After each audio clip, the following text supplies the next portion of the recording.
Combien de vous êtes content quand vous voyez vos responsables venir faire la queue et prendre le taxi à 250 avec vous? Non, ça, ce n'est pas la raison. Hein. Moi, je veux seulement discuter avec vous. Est-ce que ça nous sied, nous-mêmes, de les voir de cette manière?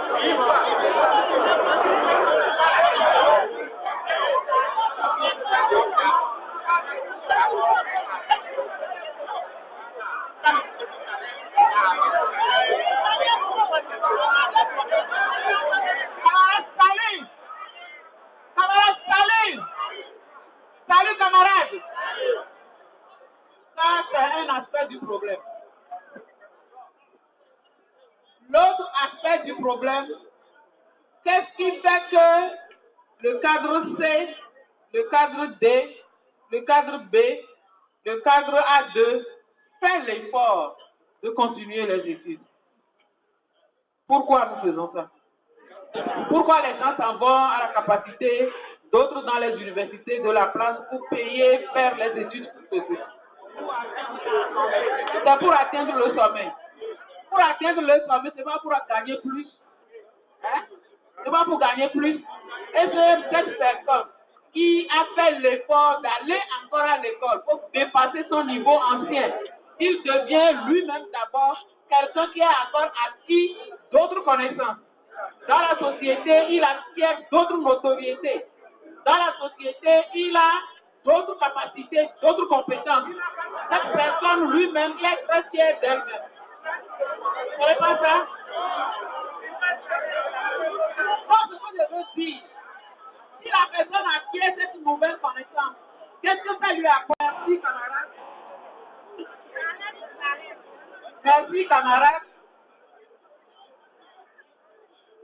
Dans tous les pays du monde, le Togo n'est pas le premier.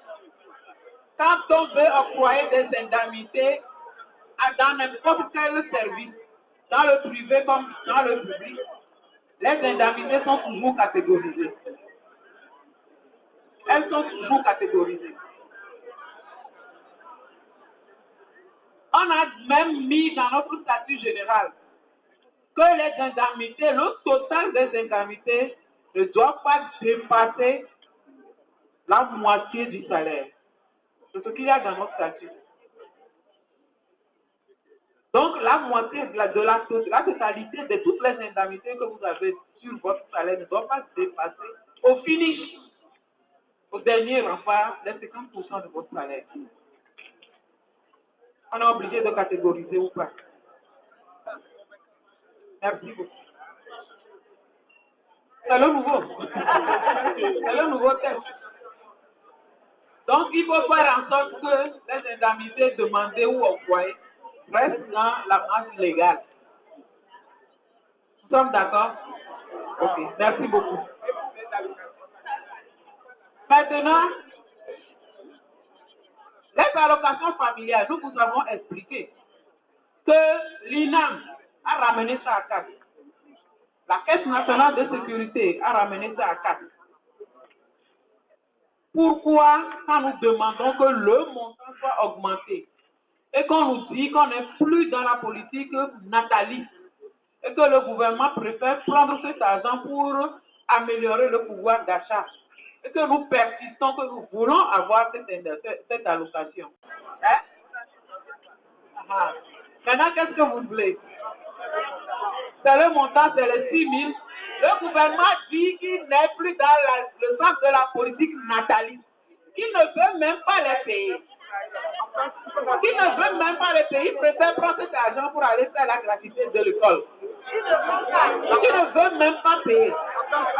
Et nous persistons de payer 6 000. Vous dites que pourquoi on a diminué? Ils disent qu'ils ne vont même pas payer, ils vont répondre que les 2 premiers points. La valeur indiciaire et la grille indiciaire. Point barre. Pourquoi on n'a pas catégorisé là? Tu crois que la grille indiciaire, la valeur indiciaire n'est pas catégorisée?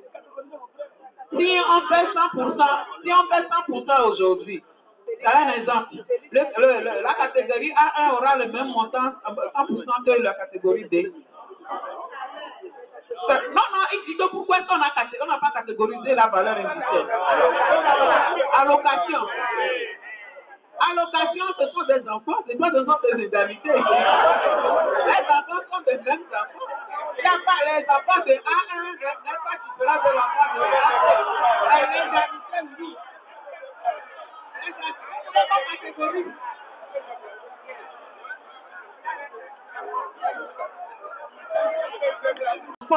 Tel qu'il soit né de je ne sais quoi, de la vie de Jupiter, vous ne voulez pas qu'on classifie, il faut marquer ça, camarade. Il faut classifier les allocations. C'est ça, non? Hein? Écris. On va aller stratifier dans les enfants. Vous savez, dans la vie elle-même, elle est catégorisée. Quand dans la fonction publique, il y a des A1, des A2, c'est parce que nous-mêmes, dans nos formations, nous avons été comme ça. Tout le monde n'a pas obtenu le même diplôme, n'a pas fait le même effort. Et c'est ça même qui motive l'effort que les autres font après pour atteindre ces niveaux-là et bénéficier. C'est un ferment de la société. Donc, faisons l'effort. Nous qui sommes aujourd'hui dans les autres catégories, allons suivre les filières pour pouvoir remonter. Si tout le monde se retrouve un jour en catégorie A1, pourquoi pas? L'administration n'en sera que plus performante. Maintenant, il reste quel point? Vous avez demandé pourquoi que nous avons diminué la plateforme. La plateforme ne peut être diminuée. Parce que nous-mêmes, au départ en partant, nous nous sommes bien dit ici, le jour où on a élaboré la plateforme, que nous sommes sûrs qu'on n'allait pas nous donner les 100%. Nous l'avons bel et bien dit. Quand vous dites que nous avons divisé en deux, regardez toutes les discussions que nous avons faites. Tout ce qui s'est dit, on a fait toutes les considérations avant d'arriver à ces 50%. Ce n'est pas de gaieté de cœur, parce que moi ici, si on me donnait 100%, je serais la plus heureuse de toutes les travailleuses du Togo. Si nous en sommes à ça, pourquoi la coordination a diminué sans votre avis? Parce qu'à une table de négociation, nous sommes obligés de prendre leurs responsabilités à votre place. On ne peut pas sortir de la table, venir tout le temps demander, autant que la négociation se passe en assemblée générale. Ça aussi ne se peut pas. Ça ne se peut pas. Allô? Bien, Néné. Est-ce que table de négociation en bas à l'assemblée générale? Ah bon? Donc, comme ça ne se peut pas, nous sommes obligés de prendre la responsabilité en votre nom. Maintenant, quel point reste? Il y a un camarade qui vient de dire que lui ne voudrait pas que l'Assemblée générale prenne des dispositions et que la coordination vienne imposer quelque chose. Quand est-ce que la coordination a imposé quoi que ce soit? Nous venons toujours vous expliquer la raison pour laquelle nous posons tel autre et tel autre acte. Si vous avez mis en place la coordination, c'est que l'on puisse étudier les actions, voir les tenants et les aboutissants, les points qui peuvent vous poser problème, les obstacles qui puissent être là pour venir vous dire. Et en toute connaissance de cause, vous prenez une décision. Quand nous vous voyons prendre une décision, nous savons que au-delà de la décision, l'exécution même pour nous-mêmes va poser problème. Nous sommes en droit de vous le dire ou non. La nuit, vous avez demandé qu'il faille marcher en même temps. Vous êtes sûr que si la coordination ne s'était pas interposée et qu'on vous laissait déverser dans la rue la nuit, là, vous êtes sûr qu'on serait encore ici aujourd'hui? La majeure partie d'entre nous ne seront plus là. En passant sur le corps de nos camarades, moi, je ne suis pas prête à le faire. Franchement, moi, je ne suis pas prête à le faire. Si les gens sont prêts à se sacrifier pour cela, qu'ils aillent tout seuls dans la rue et faire ce qu'ils veulent, mais pas avec la SDT.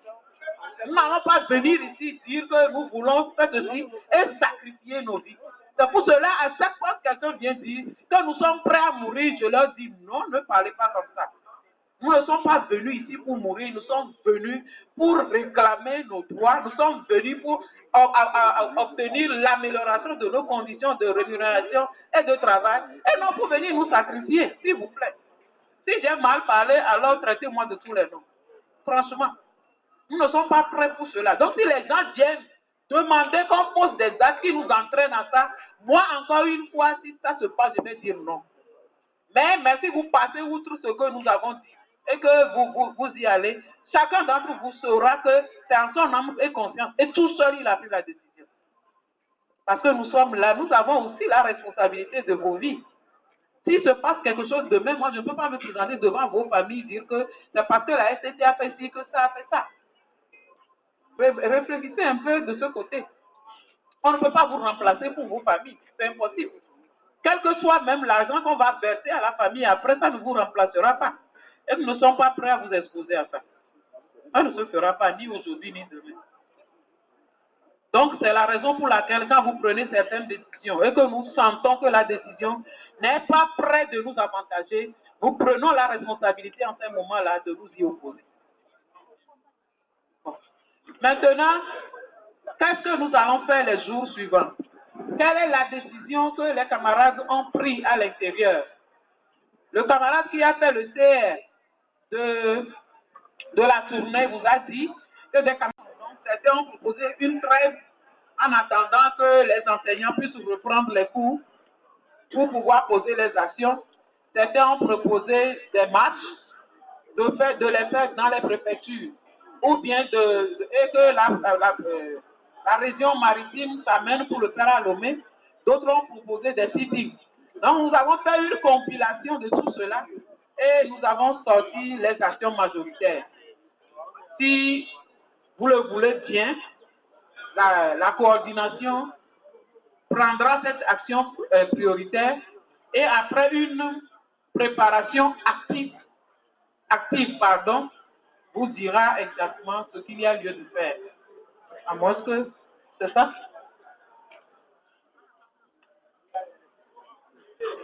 Il y a des rectifications.